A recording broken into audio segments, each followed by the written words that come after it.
And a buddy of mine, Steve Cameron, who's also a producer himself, he brought me a project about a deputy sheriff from the JFK assassination called Roger Dean Craig. It's an amazing story, how that one day affected his life.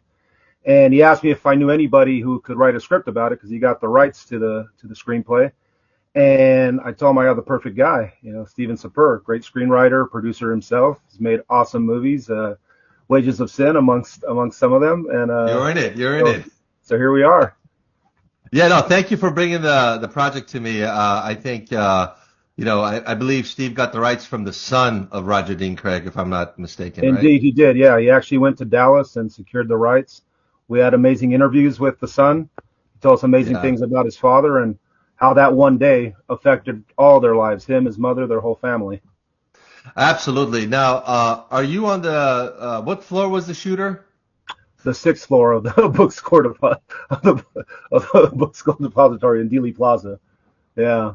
Yeah, I think. As you can see from my filming here, I wanted it to look a little Zapruder-like filmish. You can see my background here is kind of similar to that. I think the story was quite fascinating. So once you brought the project to me, and I started doing research on just the story, and there was so much stuff flying around about Roger Dean Craig, and there was a lot of conspiracy stuff going around. Sometimes just average folk who are not into conspiracies are just going to kind of blow that off in a sense.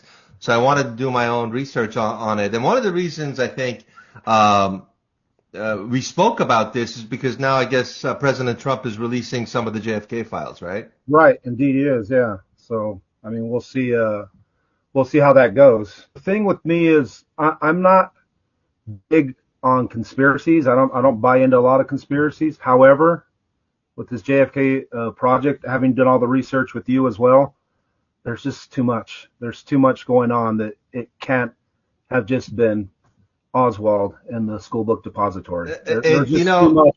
There's too many gears spinning for it just to be that thing. So that's what intrigued me also about the 100%. I agree with you 100%. And I have to say, engineering it back. So once I got all the information, right?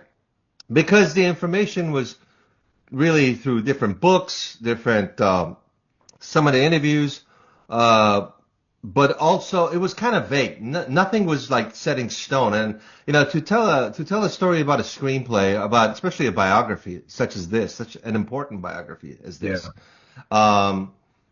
it is really important to make sense of it all. So when I got all the information, I did about 3 months of research, reading every book besides the information that you brought to me via Steve, and I realized as I back engineered this process of this man, Roger Dean Craig, and there's no way in hell that the story that they put together with they meaning the government at the time made any sense, and it could have not been Oswald by any stretch of the way. And the other thing is also, if this situation like what happened to President Trump, there's social media, videos, there was one Zapruder film that they managed to control.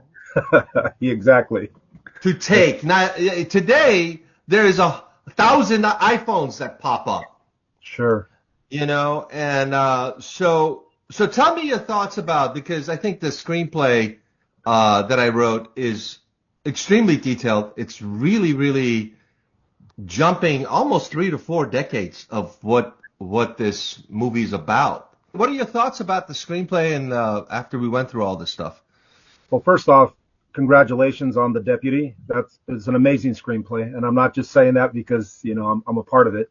I just reread it, and I mean, even though I've already read it, I don't know, maybe 6, 7, 8 times. I hadn't read it in a while. I read it last night and again this morning.